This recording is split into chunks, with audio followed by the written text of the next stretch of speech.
असं म्हणतात, देव प्रत्येक ठिकाणी जाऊ शकत नाही, म्हणून देवानं देव माणसं तयार केलेली आहेत. ज्या ज्या ठिकाणी गरज असेल त्या ठिकाणी देव आपल्या या देव माणसांना पाठवतो असं म्हणतात. ही देव माणसं ज्या ठिकाणी असतील त्या ठिकाणी जी गरज असेल त्या गरजेनुसार काम करतात असं म्हणतात. आणि जर ही देव माणसं काम करत असताना त्यांच्यापाशी कुठलीच साधनं नसतील तर मग काय करायचं? अशीच एक घटना घडलेली आहे, तीही जमिनीपासून 30,000 फूट उंचावरती विमानामध्ये.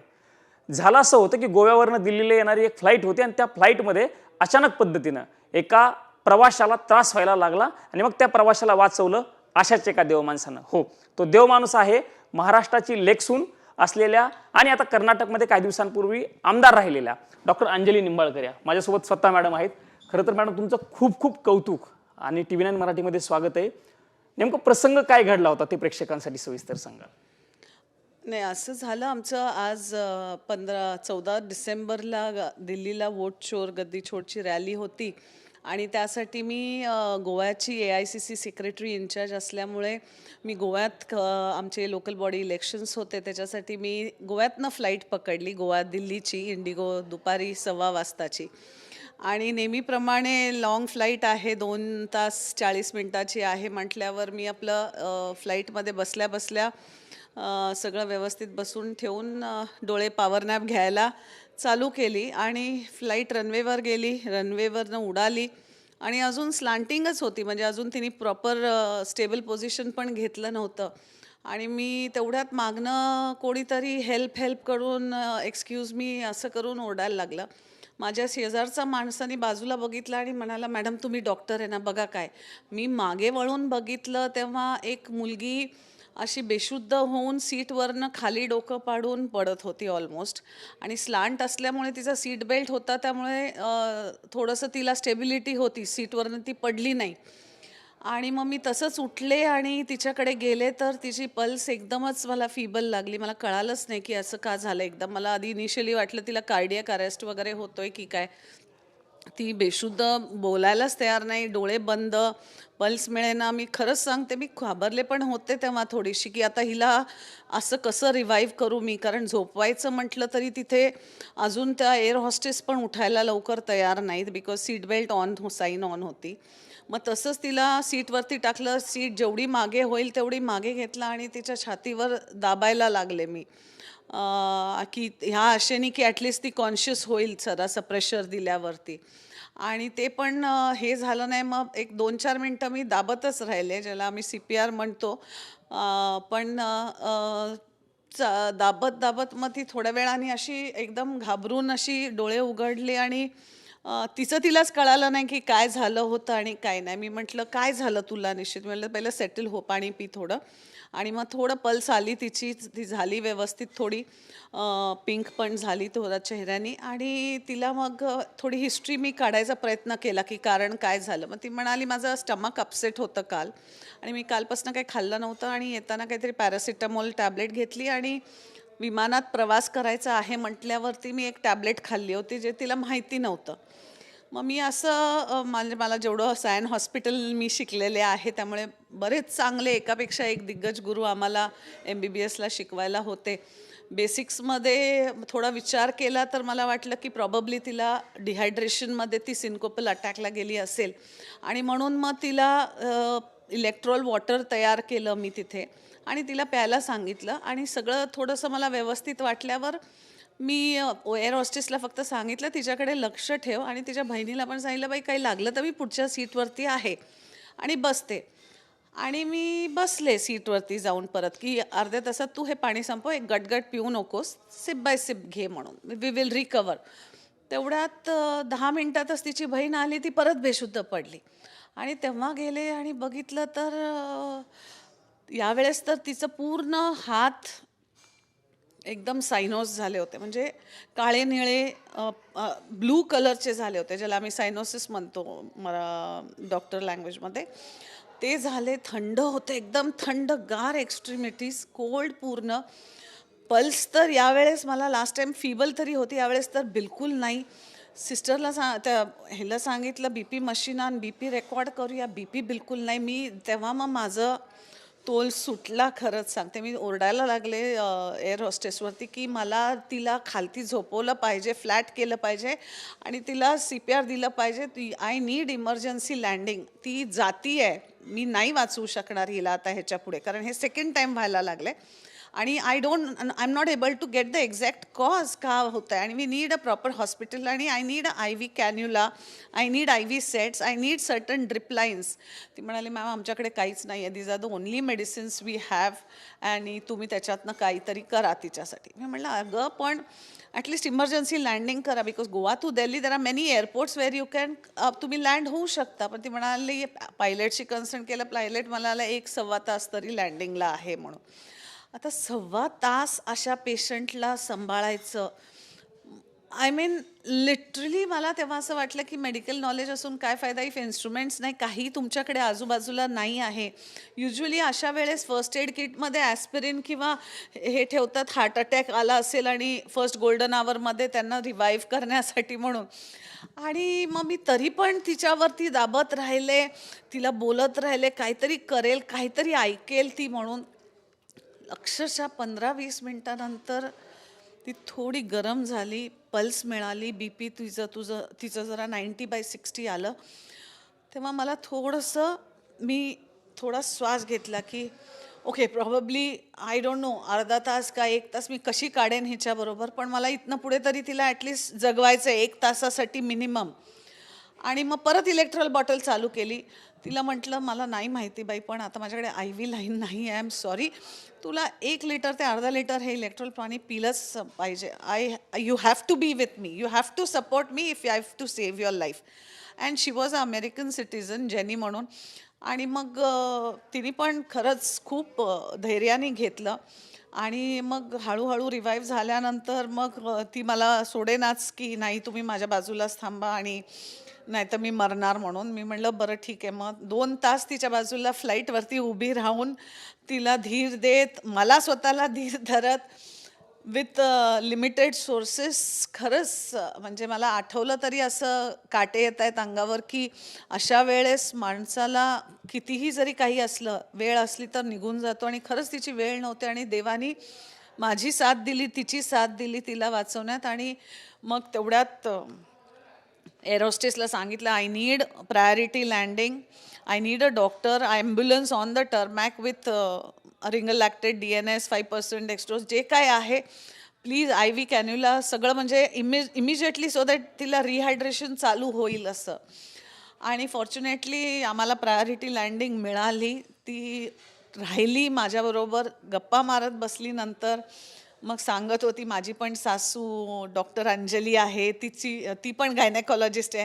आणि आय वॉज लाईक मला सासू नको, आई म्हणून समज बाई, ॲटलिस्ट त्या ह्याच्यात सासूच्या ह्याच्यात गेलीस तर आणि परत काहीतरी वेगळे नको विचार. कारण मला कुठल्याही पद्धतीने तिला कम्फर्ट जास्त देऊन बोलतं करून तिथं ठेवायचं होतं, so that she takes more and more deep breaths, more and more oxygen goes, more and more water, electrol water goes into her body. आणि अशा पद्धतीने प्रवासी पण शांत बसले होते, नो वन डिस्टर्ब्ड अस मच. आणि एअर होस्टेस थोड्या पॅनिक झाल्या होत्या, बट येस त्यांनी पण होईल तेवढी तशी हेल्प केली. तुम्ही दुसरा पार्ट सांगितला, पहिला पार्ट एकदम छोटा होता. तुम्ही दुसरा पार्ट सांगताना तुमच्या डोळ्यात आता पाणी आलं होतं. म्हणजे तुम्ही म्हणलाय मी घाबरले होते थोडेसे म्हणून. तुम्ही अपेक्षा किती ठेवली होती की या पेशंटला आपण वाचवू शकतो म्हणून? नाही, खरं सांगितलं तर मला थोडी पण नव्हती अपेक्षा त्यावेळेस. कारण पूर्ण जर इथपर्यंत हात तिचे निळे झाले असतील तर तिथनं विदाऊट ऑक्सिजन, विदाऊट आंबो बॅग, विदाऊट IV लाईन मी हिला कसं जगवू हा प्रश्न पडला होता माझ्यासमोर. आणि ॲट द सेम टाईम मी डॉक्टरी पेशा सोडून मला एक 5-7 वर्ष झाले आहेत आणि आय एम अ गायनेकॉलॉजिस्ट.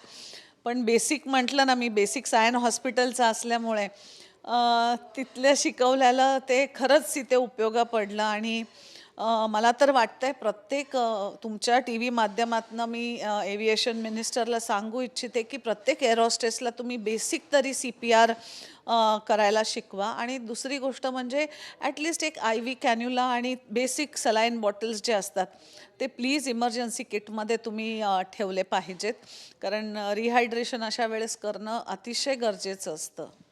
खरं तर हे विमान कंपन्यांनी या सगळ्या गोष्टी ध्यानात घेणं खूप गरजेचं आहे. हे पहिली घटना नाही आहे. यापूर्वी देखील अशा अनेक प्रकारच्या घटना विमानामध्ये घडल्या. तुमच्यासारख्या डॉक्टर्स तुम्ही कालच्या विमानामध्ये होता. याच्यापूर्वी विमानात मला आठवतंय मंत्री भागवत कराड मंत्री असताना त्यांच्यासोबतही असाच एक प्रकार हैदराबादला जाताना घडलेला होता आणि त्यांनी अशाच एका पेशंटचे विमानामध्ये त्यांनी एका पेशंटचे प्राण वाचवले होते. या छोट्या छोट्या गोष्टी आहेत. आता तुम्ही सलाईन बॉटल सांगितली किंवा इतर छोट्या किट झालं, हे ठेवणं प्रत्येकानं गरजेचं आहे आणि त्याच्यावरती लक्ष सरकारनं दिलं पाहिजे किंवा स्पेसिफिक्स विमान कंपन्यांना याच्या गाईडलाईन्स घालून दिल्या पाहिजेत किंवा तशा सूचना दिल्या पाहिजेत. तुमच्या एअर होस्टेसला तुम्ही या गोष्टी कमीत कमी शिकवा. निश्चितच एक बेसिक ट्रेनिंग जसं प्रत्येक एअर हॉस्टेसला जॉब मिळायच्या आधी त्यांचे जे ते 3 लाईफलाईन्स शिकवतात, वॉटरमध्ये कसं उतरायचं, लाईफ जॅकेट कसं घालायचं, त्याबरोबर अशी ही 4थी लाईफलाईन पण शिकवली पाहिजे की every patient who has emergency is not a cardiac patient and पण एव्हरी पेशंट इज ऑल्सो, म्हणजे त्या अनुसार ॲटलिस्ट बेसिक CPRची माहिती त्यांना दिली पाहिजे असं मला वाटतंय. तुम्ही उल्लेख केला की मध्ये 3-4 विमानतळ होती, म्हणजे विमान लँडिंग इमर्जन्सी करू शकत होत्या. कॅप्टननी त्या गोष्टी लक्षात घेणं गरजेचं होतं. पेशंटच्या जीवापेक्षा इतर दुसरं काय, म्हणजे व्यक्तीच्या जीवापेक्षा दुसरं मोठं काय असू शकतंय? ही तुम्हाला नाही वाटत असं की त्यांनी रिस्क घेतली पाहिजे? तो बोलले असते किंवा सूचना केल्या असं तर ती गोष्ट सक्सेस झाली असती. तर प्रॉबब्ली त्यांना ते तेवढं सिरियस वाटलं नाही आणि प्रॉबब्ली मी तो पॅनिक माझ्या चेहऱ्यावर दाखवला नाही आणि मी फक्त एकदा दोनदा डिमांड केली की इमर्जन्सी लँडिंग होती आहे का बघा.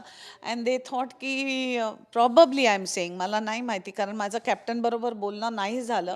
एअर हॉस्टेस कम्युनिकेट करत होती आणि तिने मला फक्त सांगितलं की 1 ते 1.5 तास आहे मॅम अजून लँडिंगला, आम्ही प्रायोरिटी लँडिंग मागतोय, पण त्याच्या आधी I don't think we will be in a position to help you असं म्हटल्यावर मग ती नाही जर म्हणत असेल तर मला तिच्याबरोबर भांडत वेळ घालवण्यापेक्षा मला पेशंटकडे बघणं जास्त गरजेचं होतं असं वाटलं. असं म्हणतात की तुम्ही अडचणीच्या काळात असाल तर 1-1 मिनिट तुम्हाला एका दिवसासारखा जातो. तो 1 ते 1.5 तास तुम्हाला किती मोठा वाटला त्या काळात? नाही, मला 2 तास कसं गेले कळालंच नाही. म्हणजे मला लिटरली परत माझ्या MBBS दिवसांची आठवण आली की क्रिटिकल पेशंट असला की तुम्ही डे अँड नाईट जेव्हा काम करत असता तेव्हा तुम्हाला कळत पण नाही की अरे 24 तास झाले, 48 तास झाले आणि आपण झोपलो नाही आहे. तसा हा 2 तासाचा कालावधी मला असं एकदम 2च नाही पण असं 20 वर्षाच्या वरचा असा असल्यासारखा वाटला. एवढा कठीण, कारण 2दा ती माझ्या हातातनं गेली ना. पहिल्यांदा गेलेली, दुसऱ्यांदा पण जेव्हा मी तिला बघायला गेले मला वाटलं मी घालवलं आता हिला. आणि मला लिटरली खरंच तेव्हा मला देवावर परत विश्वास बसायला, माझा आहेच तसा पण जास्त विश्वास बसायला लागला की एखाद्या माणसाची वेळ आली नसेल तर ती जाऊ शकत नाही. अजून वेळ आहे धर्तीवरती म्हणून. आणि कोणाच्या रूपातनं कोण कसं मदतीला धावून येऊ शकतं काहीही सांगता येत नाही. तुमच्यासारखी देव माणसं जर असतील तर देवालाही अशा लोकांना घेऊन जायला भीती वाटेल असं म्हटलं तरी वावगं ठरणार नाही. कारण 2 वेळा तुम्ही निकराची म्हणजे हिंमत आहे मॅडम, दाद दिली पाहिजे तुमच्या हिमतीला की तुम्ही ज्या पद्धतीनं सगळं तुम्ही सांगताय, आमच्या अंगावरती पण काटा उभा राहिला तुम्ही हे सगळं बोलत असताना. नंतर काही बोलणं झालं त्यांच्याशी? त्यांचं नाव अमेरिकन सिटीजन होते आणि त्यांच्या सासूचं नाव अंजली होतं असं तुम्ही? हो, तिचं नाव जेनी आहे आणि तिच्या नंदेची आज लग्न आहे दिल्लीमध्ये आणि त्या पण ती गप्पा मारत, तिला कारण मला कंटिन्युअस तिच्यावर गप्पा मारत काहीतरी बोलवत ठेवायचं होतं तर ती सगळं हे सांगत होती. मग शी वॉज इंटरेस्टेड इन योगा आणि असं काय काय तिचं चालू होतं काय सांगणं बरंचसं. त्यामुळे होपफुली मला तरी तिच्याबरोबर नंबर एक्सचेंज करायला मिळाला नाही. I just pray and hope की she is fine in the hospital or probably at her house नाव.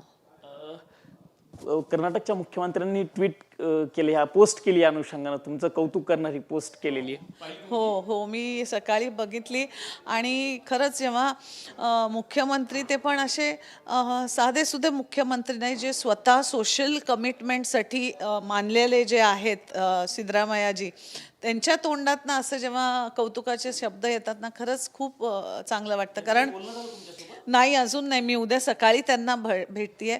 पण मी गेल्या इतक्या वर्षाच्या माझ्या राजकीय करिअरमध्ये एकमेव सिद्धरामय्याजी आहेत जे मला कधीही विदाऊट डॉक्टर अंजली रेफर करत नाहीत. कधी पण भेटले की पहिले येन री डॉक्टरे, डॉक्टरच म्हणून. आणि आय फील प्राऊड, बिकॉज मी प्रत्येकाला सांगते की तुम्ही सगळ्यांना म्हणजे इतरांना डॉक्टर म्हणता, पण एक महिला जेव्हा डॉक्टर असते, आणि एस्पेशली मला डॉक्टर ही प्रोफेशन खूप प्रिय आहे, आणि माझ्या नावासमोर डॉक्टर लिहा. तुम्ही एखाद्या वेळेस MLA लिहू नका, पण डॉक्टर लिहा, इट इज इम्पॉर्टंट. मग ही लोक मला सांगायची, मॅडम MLA मोठा असतो डॉक्टरपेक्षा.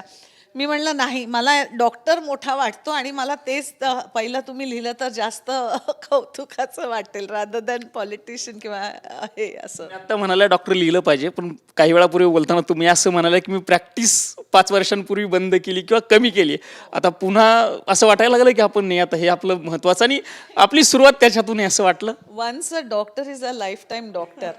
किती त्यांनी फील्ड्स बदलले तरी पोहायला एकदा शिकलं की पोहणं विसरत नाही म्हणतात, तसं डॉक्टरी एकदा शिकली की मला आज पण तुम्ही जर ऑपरेशन करायला सांगितलं तर मी तेवढ्याच हिमतीने डिलिव्हरी आणि सिझेरियन पण करू शकते. मी विसरत नाही, बिलकुल सुद्धा नाही. Switch on switch off button लगेच हे होईल. प्रत्येक वेळेस जेव्हा मी कॉन्स्टिट्युएन्सीमध्ये पण माझ्या फिरते, इनफॅक्ट MP इलेक्शनलाच मी जेव्हा फिरत होते तेव्हा पण एक असा ॲक्सिडेंट झाला. त्या मुलाला पण गाडीत बसवून हॉस्पिटलला घेऊन गेले, तर तिथे नर्सेसला स्टिचिंग करायला येत नव्हतं, तर मी इलेक्शन कॅम्पेनिंग सोडून ग्लव्स घालून त्या माणसाचं स्टिचिंग पण करत होते. तेव्हा तिथले लोकांनी आक्षेप घेतलं की का हॉस्पिटलला डॉक्टर नव्हते का, तिला पब्लिसिटीसाठी का करायचं होतं, काय नाही. मी म्हणलं तिथं जिथं पेशंट हे गरजेचं आहे तिथे नर्सला नीट सुई पकडता येत नाही आहे, निडल पकडता येत नाही. मी जर तिथे 5 मिनिटात किंवा 10 मिनिटात वेळ केला तर त्याच्यात चुकलं काय. डॉक्टरी कर्तव्य हे कुठेही कोणीही कसंही निभवू शकतो येत असेल तर. आणि फक्त डॉक्टर्सनी नाही, CPR हे असं आहे कारण गोल्डन आवर फार महत्त्वाचं आहे. कोणीही शिकलेल्या पॅरामेडिकल असू दे किंवा सामान्य माणसांनी सुद्धा असू दे, ते केलंच पाहिजे. तुम्ही आता CPRचा उल्लेख केला. CPR बद्दल मी मागच्या काही दिवसांपासून वेगवेगळ्या चर्चा पण वाचलेल्या आहेत. असं वाटतं की बेसिक तुम्ही आता जसं एअर होस्टेसचं सांगितलं की विमानामध्ये 3 लाईफलाईनसोबत 4थी लाईफलाईन देणं गरजेचं आहे. CPR ही कॉलेजच्या काळापासून किंवा शिकत असतानाच्या दशेमध्ये त्याची कमीत कमी बेसिक्स तरी सांगणं गरजेचं आहे, किंवा प्रत्येकाने ते जाणून घेणं गरजेचं आहे, किंवा तसं शिक्षण दिलं पाहिजे असं वाटतं. नक्कीच, निश्चितच. कारण जेव्हा आता मी गायनेकोलॉजिस्ट असल्यामुळे लांब कशाला मिडल एज नाही, जेव्हा बाळ रडत नाही आम्ही बाळाला पहिलं घासतो, पाठीला घासतो आणि हे ते करून नेक्स्ट आम्ही त्याला CPRच देतो आणि अंबू बॅग किंवा ऑक्सिजन देतो, मास्कच देतो, कारण तो पर्याय नाही आहे कशालाही. तुमच्याकडे जेव्हा ट्रकिओस्टॉमी करायला काही हे नसेल, तुम्हाला CPR is the first option to save the patient. At least try and save the patient. Whether it will work or not is secondary, पण त्यांनी हानी काही निश्चितच होत नाही. तुम्ही एवढा प्रेशर देत नाही की तुम्ही रिब्स तोडून तुम्ही लंग्सला हानी देणार, तेवढं तर बिलकुलच होत नाही. त्यामुळे बेसिक त्याच्यासाठी CPRचं शिक्षण हे झालंच पाहिजे. त्यांनी पेशंट वाचलाच जातो, हानी निश्चितच काही होत नाही. शेवटचा प्रश्न विचारतो. तुमच्यासारखी देवमाणसं आहेत, तुम्ही असं म्हणाल्या मगाशी बोलताना की माहीत नाही देवानं मला का सांगितलं असं, आणि देव आहे असं म्हणजे तुमचा विश्वास होताच, पण त्या क्षणाला तुम्हाला जाणवलं नाही देव आहे या ठिकाणी. शेवटचा प्रश्न माझा असा आहे की सोशल मीडियाच्या जमान्यामध्ये एखादा ॲक्सिडेंट जरी झाला छोटा, तरी मोबाईल काढून व्हिडिओ काढणाऱ्यांचा हा सगळा जमाना आहे, आणि वाचवण्याच्या ऐवजी किंवा मदत करण्याच्या ऐवजी मोबाईलमध्ये कैद करून घेणाऱ्यांच्या या जमान्यामध्ये तुमच्यासारखी लोक आहेत. अशा घटना घडल्या किंवा असं अचानक पद्धतीनं जर समोर काहीतरी घटना घडली आणि मदतीची गरज असेल, तर न घाबरता जाणं गरजेचं आहे प्रत्येकाने. म्हणजे डॉक्टरच असावं असं काही नाही, सर्वसामान्यांसाठी किंवा त्यांच्यासाठी काय संदेश द्याल तुम्ही? नाही, निश्चितच असे कुठेही घटना घडल्या, कारण मला माझ्या वडिलांची शिकवणूक ह्याच्या बाबतीत आठवते, कारण मला लहानपणापासून मी माझ्या वडिलांना हे सगळं करताना बघितलेलं आहे. ॲक्सिडेंट पेशंट्स झाले की पहिलं त्यांना गाडीत स्वतःच्या टाकून ते घेऊन जाणारे बघितलेले आहेत. त्यामुळे मला तर कॉलेजचं पण एक इन्सिडेंट आठवतं आहे. मी बसस्टॉपवर थांबले होते, तेव्हा एक माझ्या समोरच म्हातारे आजोबा असे पडले.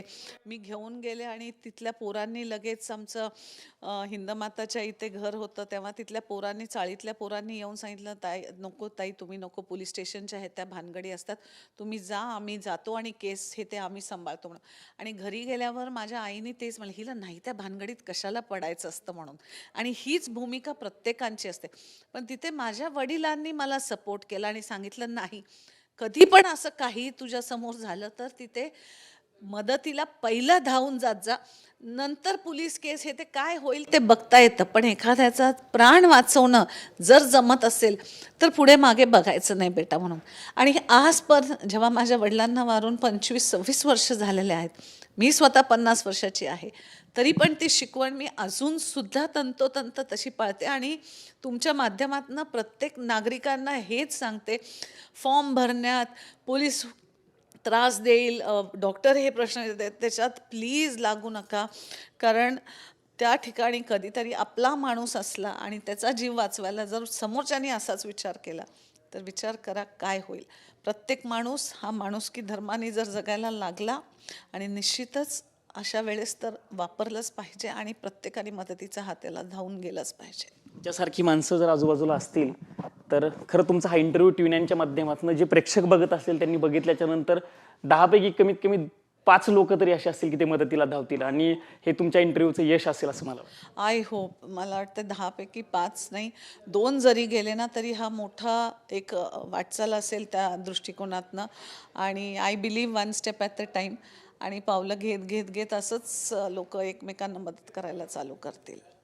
मॅडम धन्यवाद, खूप खूप आभार आपल्या आमच्याशी संवाद साधल्याबद्दल. या डॉक्टर अंजली निंबाळकर होत्या. त्यांनी नेमकं प्रवासात काय घडलं हे सविस्तर टी9 मराठीशी बोलताना सांगितलेलं. आणि हे सांगत असताना त्यांनी एक महत्त्वाची मागणी देखील केलेली आहे की विमानामध्ये अशा पद्धतीची जर अडचणीची परिस्थिती निर्माण झाली तर एअर होस्टेसला ज्या 3 लाईफलाईन्स सांगितलेल्या आहेत त्यासोबतच 4थी लाईफलाईन्स म्हणजे त्यांना बेसिक मेडिकलच्या गोष्टीची माहिती देणं आणि ज्या काही छोट्या छोट्या गोष्टी विमानामध्ये मेडिकलच्या अनुषंगानं गरजेच्या आहेत त्या देखील ठेवण्याची गरज असल्याची देखील प्रतिक्रिया किंवा भावना त्यांनी टी9च्या माध्यमातून सरकारकडे व्यक्त केल्याचं आपल्याला बघायला मिळालेलं आहे. कॅमेरामन विनोद कुमार सह मी प्रमोद जगताप, टी9 मराठी, नवी दिल्ली.